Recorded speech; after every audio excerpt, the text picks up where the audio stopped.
आपल्या आजूबाजूला कितीतरी गोष्टी सतत घडत असतात नाही का? पण या सगळ्या बदलांमागे एकच गोष्ट आहे, रासायनिक अभिक्रिया.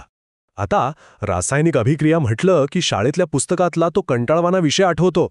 पण खरं तर हीच आपल्या जगाची अदृश्य शिल्पकार आहे. चला, आज आपण याच अदृश्य शिल्पकारांची दुनिया जरा जवळून पाहूया. बरं, आता एक साधा प्रश्न. बर्फ वितळणं आणि अंड शिजवणं यात नेमका फरक काय आहे? वाटतोय ना साधा प्रश्न?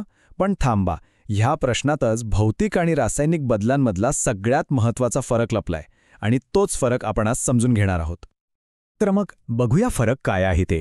भौतिक बदलामध्ये पदार्थ तोच राहतो, म्हणजे बर्फ वितळलं की पाणी होतं. पण आहे तर ते पाणीच, फक्त अवस्था बदलली. आणि हो, हे बदल परत उलटवता येतात. पाण्याचा परत बर्फ करता येतं. पण रासायनिक बदलाचं तसं नाहीये. इथे एक पूर्णपणे नवीनच पदार्थ तयार होतो. एकदा का अंड शिजवलं की झालं, त्याला परत कच्चं करता येत नाही. का? कारण त्याची मूळ रचनाच बदलून गेली. हाच आहे खरा फरक. चला, आपल्या रोजच्या आयुष्यातली काही उदाहरणं बघूया. अन्न शिजवणं, फळं पिकणं किंवा दुधाचं दही होणं, हे सगळे आहेत रासायनिक बदल. कारण यात चव, वास सगळं बदलतं. एक नवीनच पदार्थ तयार होतो. याउलट बर्फाचा पाणी होणं किंवा काच फुटणं, हे झाले भौतिक बदल. इथे पदार्थ तोच राहतो, फक्त त्याची अवस्था किंवा आकार बदलतो. सोपा आहे, नाही का? ओके, तर रासायनिक बदल काय असतो हे तर आता आपल्याला कळलंय. पण शास्त्रज्ञ या बदलांबद्दल बोलतात कसे, ते कसे लिहितात? तर त्यासाठी ते खास भाषा वापरतात, जी अगदी एखाद्या रेसिपीसारखीच असते. चला, आता आपण बदलाची ही रेसिपी लिहायला शिकूया. या रेसिपीलाच विज्ञानाच्या भाषेत म्हणतात रासायनिक समीकरण. हे समीकरण काय करतं, तर ते आपल्याला अगदी सोप्या भाषेत सांगतं की अभिक्रिया सुरू होण्याआधी काय होतं आणि अभिक्रिया झाल्यावर काय तयार झालं. अगदी सोपं आहे खरंच. बघा, कोणत्याही रासायनिक समीकरणात दोन मुख्य खेळाडू असतात. डावीकडचे जे अभिक्रिया सुरू करतात त्यांना म्हणतात अभिक्रियाकारक, आणि उजवीकडचे म्हणजे जे नवीन पदार्थ तयार होतात त्यांना म्हणतात उत्पादिते. आणि मध्ये हा जो बाण आहे ना, तो आपल्याला सांगतो की अभिक्रिया कुठून कुठे चालली आहे. म्हणजे आधी हे होतं आणि बाणानंतर हे झालं. आता ही रेसिपी लिहिण्याचे काही सोपे नियम आहेत. पहिला नियम, अभिक्रियाकारक नेहमी डावीकडे आणि उत्पादिते उजवीकडे. दुसरा, मध्ये बदलाची दिशा दाखवणारा बाण. जर एकापेक्षा जास्त पदार्थ असतील तर त्यांना जोडायला प्लस हे चिन्ह वापरायचं. आणि अजून माहिती द्यायची असेल तर आपण पदार्थांची अवस्था, म्हणजे तो स्थायू आहे, द्रव आहे की वायू, आणि तापमान वगैरे गोष्टी पण लिहू शकतो. एकदम व्यवस्थित. बरं, आता एक गोष्ट लक्षात घ्या. सगळे रासायनिक बदल एकाच प्रकारे घडत नाहीत. त्यांच्यातना वेगवेगळ्या कथा असतात, वेगवेगळ्या पटकथा असतात. आता आपण याच 4 मूलभूत कथांबद्दल जाणून घेऊया, म्हणजे अभिक्रियेचे 4 मुख्य प्रकार. पहिली कथा आहे संयोग अभिक्रिया. नावावरूनच कळतंय यात काहीतरी संयोग होतो. म्हणजे 2 गोष्टी एकत्र येतात आणि एक नवीन गोष्ट तयार होते. म्हणजे बघा, जेव्हा 2 किंवा जास्त पदार्थ एकत्र येतात आणि त्यातून एकच सिंगल नवीन पदार्थ तयार होतो, त्याला म्हणतात संयोग अभिक्रिया. उदाहरणार्थ, जेव्हा मॅग्नेशियमची फीत हवेत जळते तेव्हा ती ऑक्सिजन सोबत एकत्र येते आणि मॅग्नेशियम ऑक्साईड तयार होते. 2 गोष्टी एकत्र आल्या, एक नवीन तयार झाली.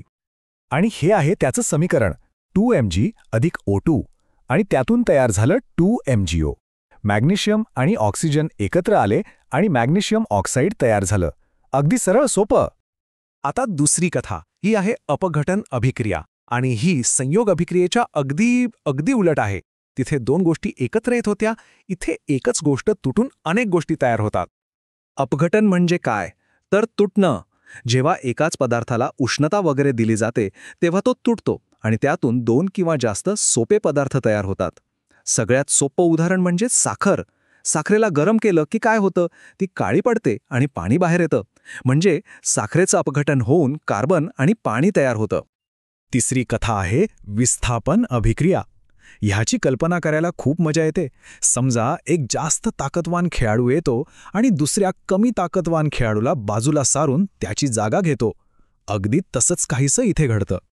म्हणजे काय, तर एक जास्त क्रियाशील मूलद्रव्य दुसऱ्या कमी क्रियाशील मूलद्रव्याला त्याच्या संयोगातून बाहेर काढतो आणि स्वतः त्याची जागा घेतो. उदाहरणार्थ, जर आपण कॉपर सल्फेटच्या द्रावणात झिंकचा तुकडा टाकला तर जास्त क्रियाशील असलेलं झिंक कॉपरला बाजूला करतं. हे समीकरण बघा, CuSO4 अधिक Zn. इथे काय झालं, तर झिंकने कॉपरची जागा घेतली आणि तयार झालं ZnSO4 आणि बिचारा कॉपर एकटा बाजूला पडला. हीच आहे विस्थापन अभिक्रिया. आणि आता शेवटची चौथी कथा, दुहेरी विस्थापन. ही तर आणखी मजेशीर आहे. इथे समजा दोन जोडपी आहेत आणि ती आपापसात जोडीदारांची अदलाबदल करतात. म्हणजे एक पार्टनर स्वॅपिंगच आहे. म्हणजे इथे दोन संयुगांमधले आयन एकमेकांची जागा घेतात, एक अदलाबदल होते आणि या अदलाबदलीमध्ये अनेकदा एक असा पदार्थ तयार होतो जो पाण्यात विरघळत नाही. असा जो घन पदार्थ खाली बसतो त्याला अवक्षेप म्हणतात. तर अभिक्रियेचे प्रकार तर आपण बघितले, पण आता एका महत्त्वाच्या गोष्टीकडे येऊया, ती म्हणजे वेग. या अभिक्रिया कोणत्या वेगाने होतात याचा आपल्या जीवनावर खूप मोठा परिणाम होतो. काही अभिक्रिया इतक्या फास्ट होतात की डोळ्याचं पातळ लावण्याच्या आत घडतात, तर काहींना अक्षरशः वर्षानुवर्षे लागतात.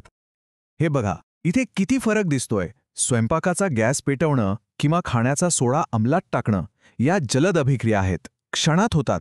आणि दुसऱ्या बाजूला बघा, लोखंडाला गंज लागणं किंवा खडकाची झीज होऊन माती तयार होणं या इतक्या मंद अभिक्रिया आहेत की त्या घडतायत हे आपल्या लक्षात सुद्धा येत नाही. मग प्रश्न येतो की हा वेग ठरवतो कोण? तर त्यासाठी अनेक गोष्टी कारणीभूत आहेत. जसं की पदार्थाचा स्वभाव काय आहे, त्याच्या कणांचा आकार किती आहे. म्हणजे बघा, खडीसाखरेपेक्षा पिठी साखर लवकर विरघळते. का? कारण कणांचा आकार लहान असतो. तसंच तापमान.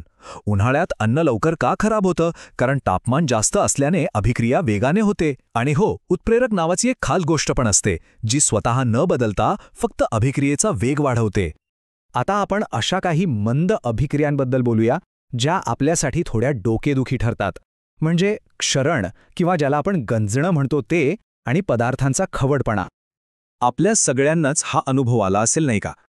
नवीन आणलेली चांदीची भांडी काही दिवसांनी काळी पडतात किंवा पितळेच्या वस्तूंवर हिरवा थर जमा होतो. असं का होतं? यामागचं कारण ही रासायनिक अभिक्रियाच आहे. तर याचं उत्तर आहे क्षरण. लोखंडाचं काय होतं? ते हवेतला ऑक्सिजन आणि पाणी यांच्याशी अभिक्रिया करून गंजतं. चांदी काळी का पडते? कारण ती हवेतल्या सल्फरशी अभिक्रिया करते. आणि पितळेवर हिरवा थर, तो पितळेतलं तांबं हवेतल्या कार्बन डायऑक्साईड आणि पाण्याशी अभिक्रिया केल्यामुळे येतो. हे सगळे आपल्या डोळ्यांसमोर हळूहळू घडणारे रासायनिक बदल आहेत. म्हणजे विचार करा, आपल्या स्वयंपाकघरातल्या गॅसपासून ते संपूर्ण पृथ्वीचं संरक्षण करणाऱ्या ओझोनच्या थरापर्यंत प्रत्येक गोष्ट रासायनिक अभिक्रिया आणि त्यांच्या वेगावर अवलंबून आहे. अगदी ओझोनच्या थराचं अस्तित्वसुद्धा तो तयार होण्याच्या आणि नष्ट होण्याच्या दरामधल्या एका नाजूक संतुलनावर टिकून आहे. यावरून एक विचार मनात येतोच की आपल्या नकळत अशा कितीतरी अदृश्य प्रक्रिया आहेत ज्या आपलं जग प्रत्येक क्षणी घडवत आहेत आणि बिघडवतही आहेत.